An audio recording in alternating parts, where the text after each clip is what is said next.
오늘은 예수께서 예루살렘에 입성하신 날을 기념하는 주입니다. 이스라엘 백성들이 새로운 왕을 영접할 때 상징이자 행위로 하는 것이 종려나무 가지를 흔드는 것입니다. 오늘 그들이 종려나무를 흔들며 주님을 환호했다고 해서 우리가 나를 종려주일이라 부르고 기념하는 것입니다. 종려나무를 흔들었다는 것은 예수님을 새 왕으로 모신다는 표현입니다. 새로운 가치관, 새로운 인생관을 받아들였다는 뜻이죠. 그런데 이스라엘 백성들은 예수를 잘못 알았습니다. 그가 자신들의 욕구를 충족시켜줄 정치적 메시아가 될 줄로 기대했던 것이죠. 이 착각에서 비극적인 십자가의 길이 시작됩니다. 백성의 환호가 순환의 서곡으로 바뀌고 납니다. 호산나 호산나 했던 사람들이 예수를 못 박으라고 말합니다. 십자가의 도에 대한 그릇된 이해가 예수님의 고난을 필연적인 것으로 만들고 가는 것입니다. 이제 예수님께서는 이 백성들의 환호 소리가 사형에 처하는 악으로 바뀌는 것을 경험하셔야 됩니다. 그래서 오늘은 거룩한 고난주의를 시작하는 고난의 서곡 듣는 시간입니다. 이번 주간에 우리는 주님께서 예루살렘이라고 하는 이 정치적이고 종교적인 기득권층에 의해 처참하게 고난당하시고 돌아가시는 것을 한 주 내내 묵상하게 됩니다. 참 생명의 꽃을 피우기 위해서 스스로 죽음의 길을 선택해 걸어가신 예수를 바라보면서 우리가 함께 같이 오늘 부른 노래 한 주간 내내 우리가 불러야 할 노래 우리는 예수를 바라봅니다. 우리의 주님을 바라봅니다. 이 성고난주간 한 주간만이라도 예수님만 바라보는 성도들이 되시기를 바랍니다. 오직 주님 십자가만 묵상하는 겁니다. 복음서 가운데 특별히 예수님이 순환당하신 순환 기사들을 묵상하면서 그 예수의 고난에 깊이 참여할 때만이 다가오는 부활이 우리에게 부활로 오는 것이지 고난에 참여할 생각도 없는데 어떻게 부활이 기쁘고 감격스러울 수가 있겠습니까? 우리의 주님만 바라봅시다. 우리는 예수를 바라봅니다. 우리의 주님을 바라봅니다.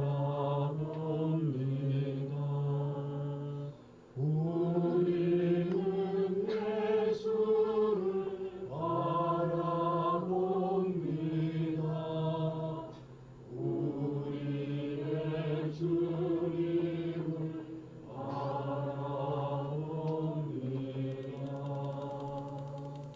주님을 바라보면서 십자가에 달리셔서 예수님이 마지막 남기신 7마디 말씀 가상체론이라고 말합니다.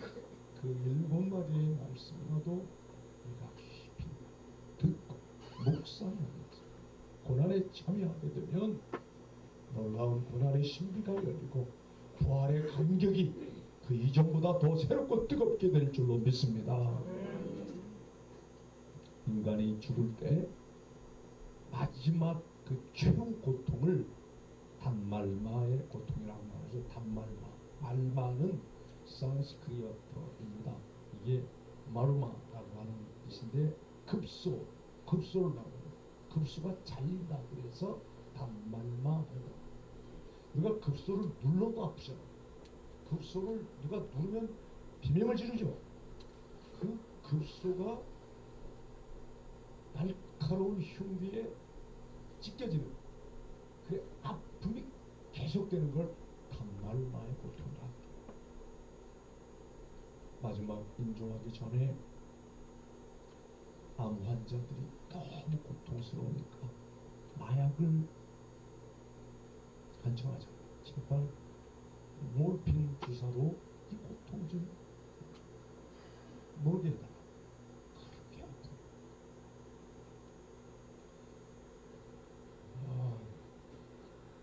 지금 예수님은 십자가 위에 달리신 채 이 단말마 고통 속에서 하신 말씀이 7마디 말씀. 호흡을 가누기 어려운 상태에서 극심한 고통과 지금 싸우면서 하신 말씀이에요. 이런 상황에서 주님께서 피를 토하듯 쏟아내신 말씀이 소위 가상칠언입니다. 성서기자들은 각각 나름대로 자기가 가지고 있던 증언들을 토대로 십자가 위에서 예수님께서 몇 마디 말씀을 하셨다는 것을 들었어요. 왜냐하면 그 십자가 밑에는 예수의 제자 중에는 사도 요한만이 있었고 다 도망갔어. 혹시 자기도 잡혀서 저런 처형을 당하지 않을까 다 갔는데 그때 십자가 밑에서 예수님이 하신 말씀을 들었던 사람들에 의하여 이 말씀이 나오죠. 그래서 7마디인 걸 알게 된 거예요. 그 7마디의 가상치가 시간 순으로 엮어서 내가 함께 같이 읽어보겠습니다.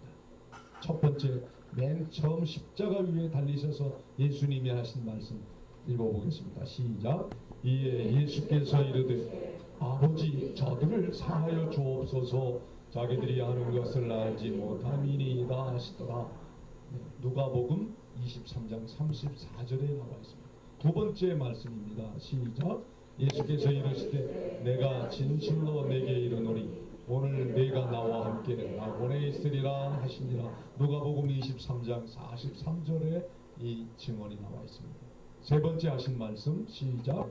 예수께서 자기의 어머니와 사랑하시는 제자가 곁에 서 있는 걸 보시고 자기 어머니께 말씀하시되 여자여 보소서 아들이니이다 하시고 또 그 제자에게 이르시되 보라 내 어머니라 하신대 그때부터 그 제자가 자기 집에 모시니라.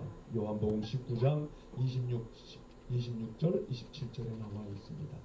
네 번째 하신 말씀입니다. 시작.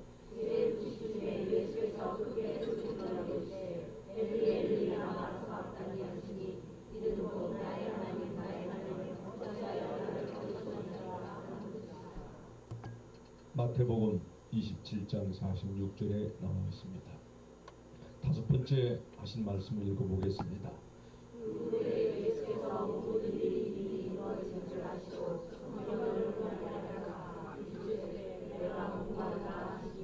요한복음 19장 28절에 나와 있는 말씀입니다. 여섯 번째 하신 말씀 읽겠습니다. 예수께서 신부들을 가르치시되 이르시되 다 이루었다 하시고 머리를 숙이니 영원히 떠나가시니라. 요한복음 19장 30절에 나와 있는 말씀입니다. 그리고 마지막 일곱 번째 하신 말씀 함께 읽겠습니다. 예수께서 그들로 올라 이르시되 아버지 내 영혼을 아버지를 누가복음 23장 46절에 이 말씀 증언하고 있습니다. 우리 주님의 이 처절한 외침 한마디 한마디는 그야말로 피를 토하는 비장함이 이 안에 있습니다. 일반 왕들처럼 비단 이불 위에 앉아 또는 누워서 인삼녹용 마셔가면서 어떻게 하면 불로초라도 하나 좀 구해보라고 하지 않고 손을 떨기고 극도의 고통을 참아내면서 한마디 한마디 힘들게 뱉어내신 유언 같은 말씀입니다. 주님의 생애는 온통 비유적으로 깊은 뜻을 담고 있다는 것 여러분 잘 아십니다. 우리 주님의 말씀과 행적은 모두 나름대로 비유에 담겨 있는데 가상치론도 마찬가지예요. 이 극도의 고통 속에서 신음하듯 흘려내신 말씀들은 모두 심오한 교훈을 내포하고 있습니다. 오늘 그것을 세 가지 주제로 요약해 말씀드리고자 합니다. 첫 번째는 우리 주님의 십자가는 모든 죄인들을 향하고 있다는 것입니다. 십자가 위에서 고난당하시고 가진 모욕을 당하실 때 주님께서 하신 첫 번째 말씀이 뭡니까? 자신을 위한 기원이 아닙니다. 핍박자에 대한 저주도 아닙니다. 그것을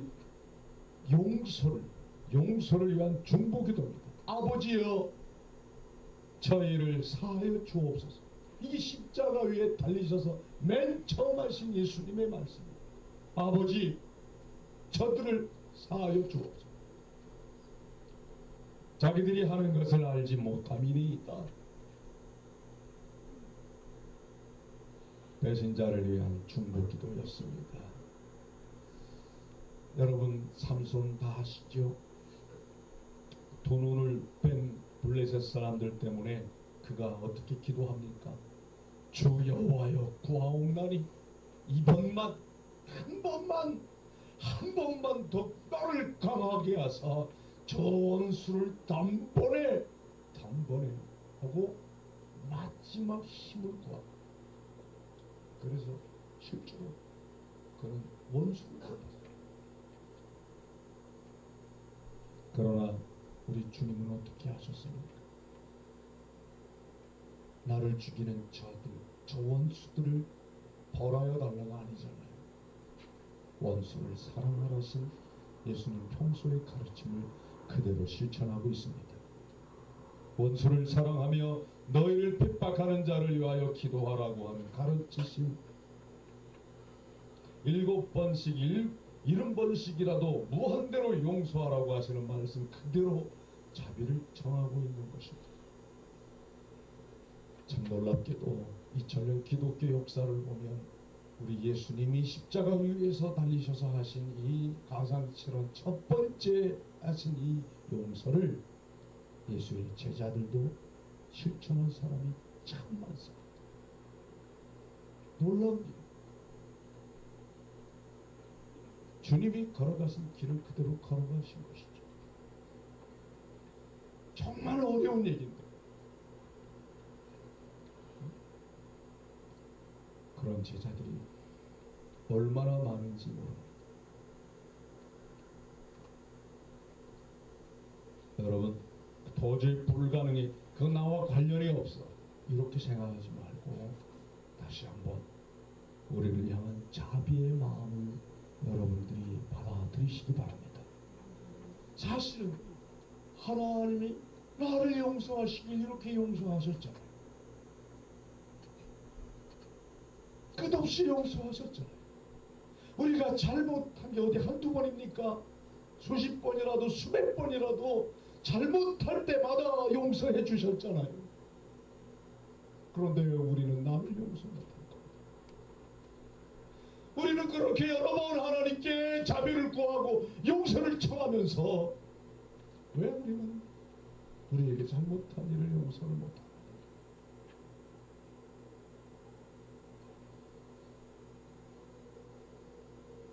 우리가 행하는 위선, 우리가 행하는 온갖 비방, 정죄들이 바로 주님을 박해하고 조롱하는 것임을 보면서 아픈 마음 부여잡고 우리 모두를 위해 기도하시는 주님, 그 주님을 바라보시고 성공 한 주간 한 주간 부디 용서할 수 없었던 사람까지 용서하는 은혜가 있기를 바랍니다.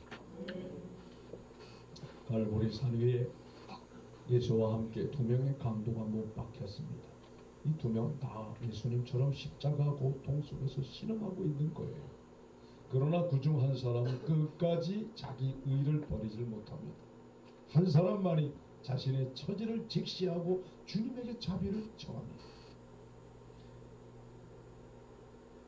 얼마든지 자기 의를 내려놓기만 하면 그 어떤 죄인도 주님께서 품어주시고 용서하여 주신다는 강력한 메시지죠.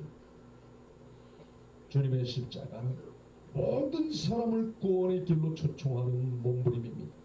그러나 자기 의에 갇혀서 생명길을 마다하는 사람은 결국은 스스로 자멸하고 막.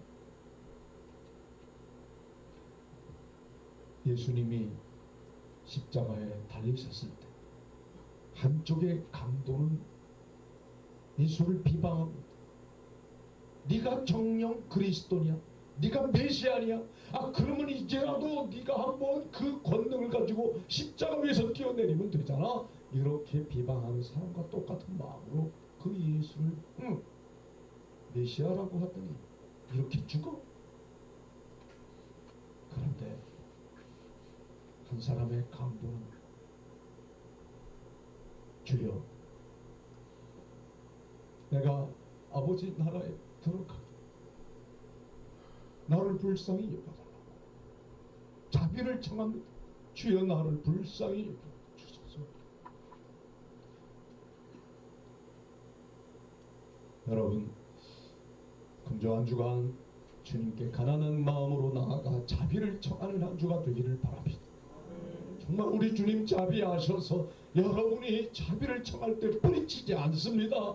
그런데 누가 자비를 청하느냐? 가난한 마음만 청하다고 하는 거예요. 이미 부유한 마음, 높은 마음은 자비를 구할 줄 몰라요. 자비를 청하시기 바랍니다. 주님이 나를 불쌍히 여기지 아니하면 내가 어떻게 삽니까? 주님 나를 불쌍히 여기소서. 그리스도 엘레이션, 크리스트 엘레이션, 키리 엘레이션, 주여 나를 불쌍히 여기소서. 이 기도로 한 주간을 채우시기 바랍니다. 진심으로 엎드리시기 바랍니다. 둘째로 주님의 십자가는 세상의 죄를 대신하는 대속제물입니다. 마리아는 성령으로 잉태하여 이 땅에 오신 예수님이 목수가 아닌 구세주 예수님이심을 알았잖아요. 하지만 사랑하는 자식이 가장 치욕스러운 사형틀에 의하여 죽어가는 모습을 본 마리아. 어머니 마리아로서 감당하기 힘든 고통입니다. 그러나 마리아는 자식으로서가 아닌 구세주로서의 사역을 이해하고 받아들입니다. 피눈물을 삼키면서 슬픔을 감추었지만 그러나 혈육의 정을 어찌하겠습니까? 핏줄이 엄마요 아들이. 그녀의 슬픔을 보신 우리 주님께서 사랑하는 제자 요한에게 말씀하십니다. 보라 내 어머니라. 보라 내 어머니다. 여기서 우리는 예수님이 자식된 도리를 다하는 모습을 발견하게 됩니다. 주님은 대속제물이 되기 위해 이 땅에 오신 당신의 사명을 어머니 사랑보다 위에 두셨습니다. 기꺼이 어머니를 다른 이에게 내어드립니다.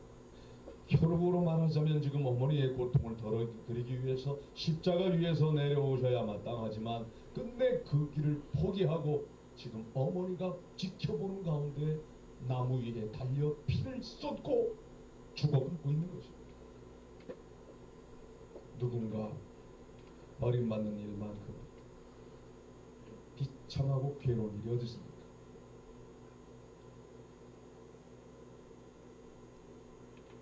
버림받은 상처만큼 가슴 아픈 일은 없을 것입니다.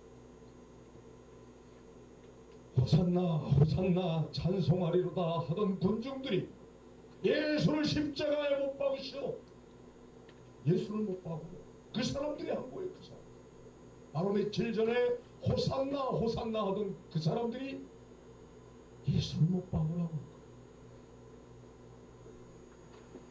아버지께서 내 안에 계셔 그 일을 하신다. 우리 예수님 말씀처럼 늘 함께 하셨던 우리 하나님,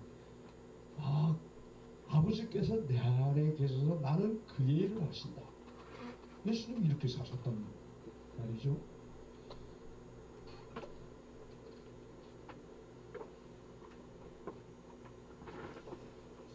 그런데 그 예수님이 이런 처절한 고백을 합니다.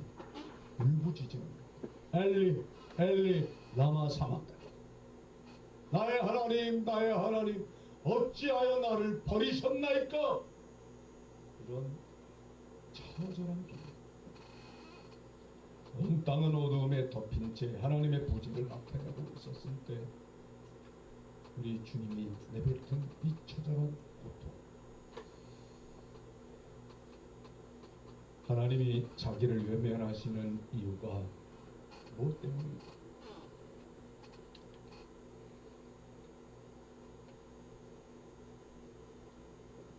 여러분, 하나님은 지금 십자가 위에 달리신 예수님을 인류의 죄 때문에 외면하고 있습니다. 버리고 있습니다. 그게 공의입니다. 그게 하나님의 의입니다. 하나님은 너무너무 인간을 사랑하셔서 독생성자 예수 그리스도를 보내주셨지만 인간의 죄 때문에 그 죄값은 사망이기에 인류를 멸하는 것이 아니라 예수님의 독생성자 예수를 죽이는 것으로 하나님의 의를 드러냈다 이 말입니다.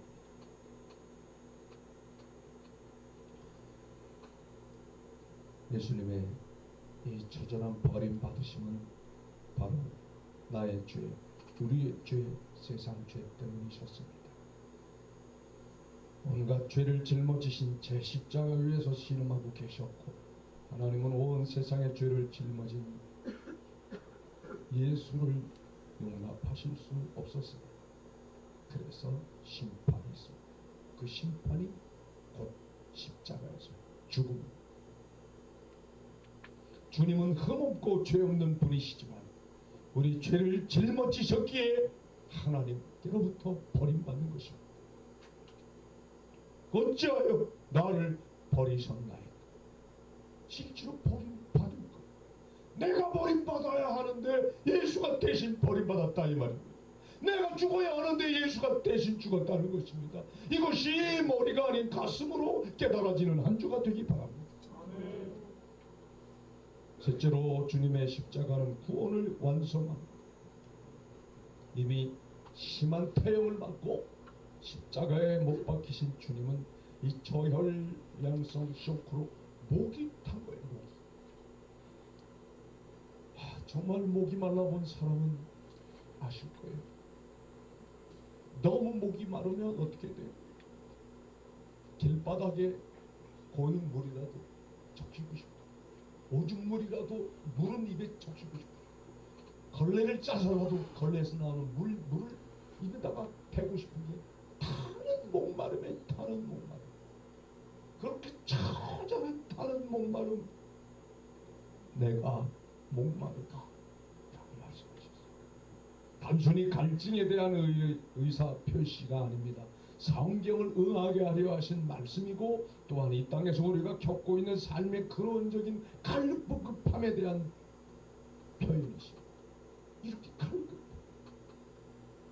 육신의 죄악을 받고 계신 예수는 목마름을 느끼셔야 했습니다. 십자가의 길은 이렇게 타는 목마름과 같은 여정임을 암시합니다. 진리를 목말라 하는 끝없는 갈증, 자신의 부족함을 인정하는 끝없는 겸손이 십자가의 도에 담겨 있는 것입니다. 그러나 이 육적인 목마름은 이래 없어집니다. 병사들이 식초를 가져다 대어서 해결된 것이 아니죠. 십자가에서 죽음으로 이 목마름은 잊혀지는 거죠. 죽은 사람이 어떻게 목말라요? 살아있으니 목마른 거죠. 살아있는 순간까지 목마름에 내가 목마르다 하신 주님.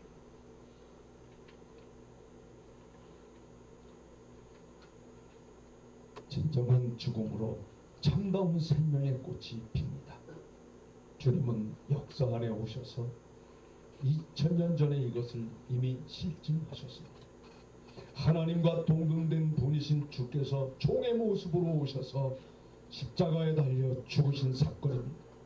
그리고 구속사역을 완성하는 순간 우리 주님이 다 이루었다 라고 말씀하신 거죠. 이는 인류의 구원을 위해 그가 해야 할 모든 일을 완수했다는 의미이고, 또 성경에 쓰여 있는 것처럼 구원에 관한 모든 일들이 그리스도 안에서 성취되었다는 것입니다. 치욕의 십자가, 저 갈보리 언덕 위에 피로 찌든 십자가, 그 십자가에서 속죄 제물이 되신 주님은 거룩하신 하나님의 공의를 충족시키고 구원 사역을 완성합니다. 그래서 요한계시록에서는 이 십자가에 대해서 피로 사서 하나님께 드렸다라고 고백하는 겁니다. 요한계시록 5장 9절에 나와 있습니다. 어떤 이들은 구원받기 위해 열심히 봉사해야 한다고 생각하는 사람이 있어요. 그러나 이 모든 일들은 구원받았기 때문에 하는 일들이지 구원을 위해 하는 일들이 아닌 것입니다. 주님께서 구원에 관한 모든 사역을 완수하셨고 이미 십자가에서 다 이루었다 말씀하시는 겁니다. 이걸 믿으시기 바랍니다. 우리가 행위에 의하여 구원받는 것이 아니라 행위를 위해서 구원된 사람들입니다. 예수님처럼 살아가는 겁니다.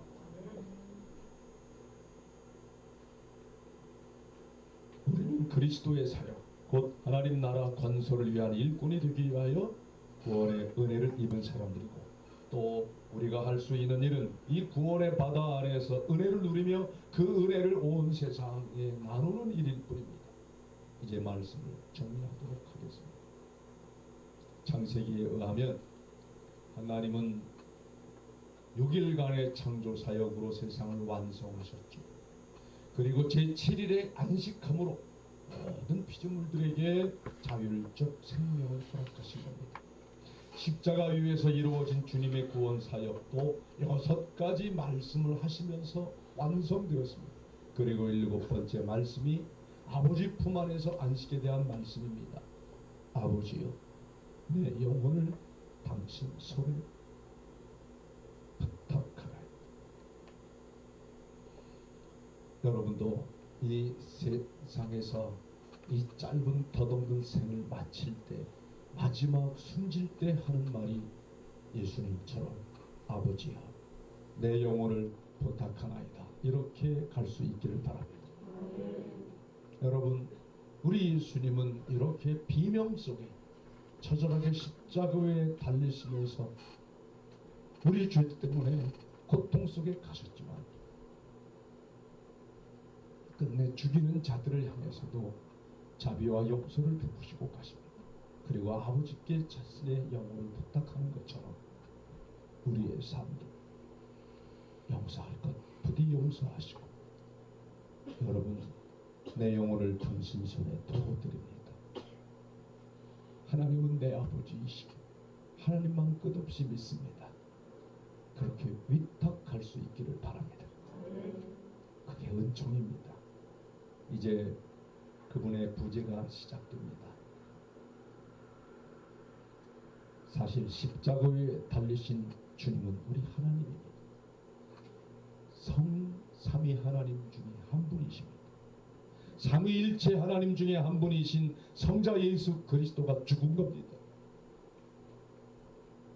여러분, 이 단말마 고통 속에 신음하시던 예수께서 하나님과 온전히 하나 되심으로 우리 곁에 계시질 않습니다. 그분의 죽음은 마치 아무것도 없는 것처럼 보입니다. 음부에까지 내려가셨다, 이렇게 표현하고 있습니다. 이 하나님 부재, 이걸 만약 온몸으로 느낀다면 우리는 어떤 마음일까요? 여러분, 정말 가장 큰 고통은 뭡니까? 친구에게 배신을 당하고, 남편이나 아내에게 배신을 당하고, 직장 상사나 동료에게, 부하 직원에게 배반을 당하고 아픔이죠. 그러나 이보다 더 큰 아픔이 뭔지 아십니까? 하나님이 날 버렸네. 하나님이 나와 함께 하지 않는구나.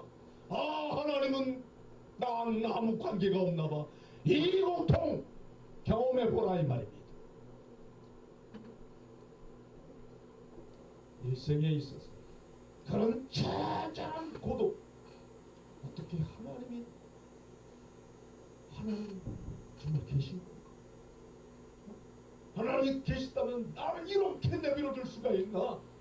이 고통, 고독까지 가봐야 이 그분의 부재를 느끼는 것. 하나님 없이 하나님 앞에 서가 나오는 것. 이 깊은 고독 속에서 내 생명이 끝날지라도 나는 주님만 바라봅니다. 이곳이 여러분 고백이 되기를 바랍니다. 여러분, 십자가는 참혹한 고통입니다. 그만큼 구원의 신비는 오묘하기만 합니다. 죄인은 우리 모두를 향해, 우리 모두를 위해 열려있는 이 십자가의 능력은 극한 고통을 이겨내는 예수님께로부터 옵니다. 바로 그 십자가의 능력이 오늘 우리 주님의 고통과 우리 죄를 연결하면서 깊이 회개하는 우리 모두에게 은혜가 깊이 임할 것입니다. 우리 예수님 곁에 매달렸던 한 죄수처럼 주님 십자가 앞에서 자비를 청하는 성 고난주간 한 주간이 되기를 바랍니다. 그 십자가 구원의 은총이 여러분 심령의 가정에, 우리 온 서울 단교회 머리 위에 임하기를 기원합니다.